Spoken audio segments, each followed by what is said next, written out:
Hello guys, Jeff here. Welcome to the Intelligent Investor. In today's video, we're going to look at why you should own stocks in your portfolio. Okay, let's dive in. Wouldn't you absolutely love to become a business owner without ever having to show up for work? Imagine if you could sit back, watch your company grow and collect the dividends as the company's value increases. This might sound like a pipe dream to most people, but it is closer to reality than most people think. We are talking about owning stocks, if you haven't figured it out yet. Without a doubt, stocks are one of the greatest tools ever invented for building wealth. Stocks are a part, if not a cornerstone, of nearly every investment portfolio. You need to have a solid understanding of stocks and how they trade on the stock market. Anybody in the world can own stocks. However, most people don't understand stocks. A stock is simply a share in the ownership of a company.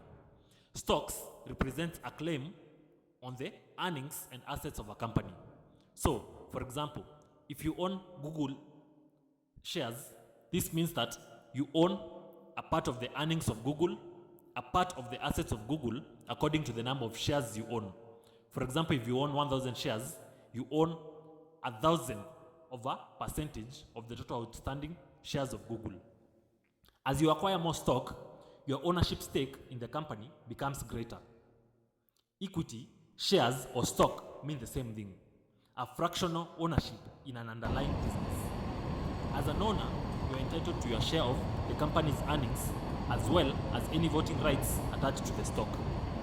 Being a shareholder of a public company doesn't mean that you have an opinion in the day-to-day running of the business. This means that you can't walk to Amazon and tell Jeff Bezos what to do with his company. The management of the company is supposed to increase the value of the firm for shareholders. If this doesn't happen, the shareholders can vote to have the management removed.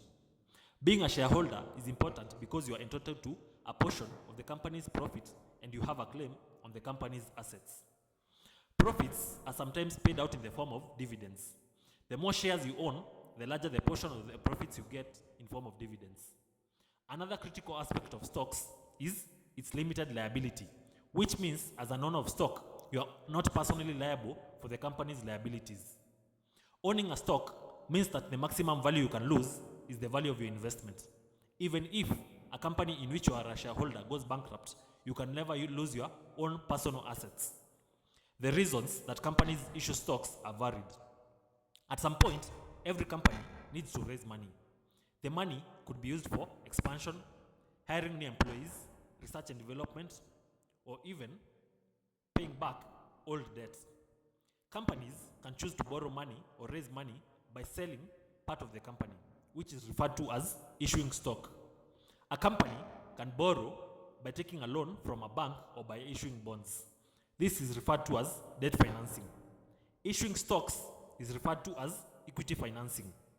Issuing stocks is more favorable for the company because it doesn't require the company to pay back the money or to make interest payments. The first sale of a stock which is issued by the private company is called the IPO, or initial public offer. An initial public offer is the first time a company sells its shares to the general public. This means that anyone from the public can invest by buying shares from the company. Okay guys, I hope you've enjoyed this video. Kindly like, subscribe, comment and share. I'd love to hear from you guys.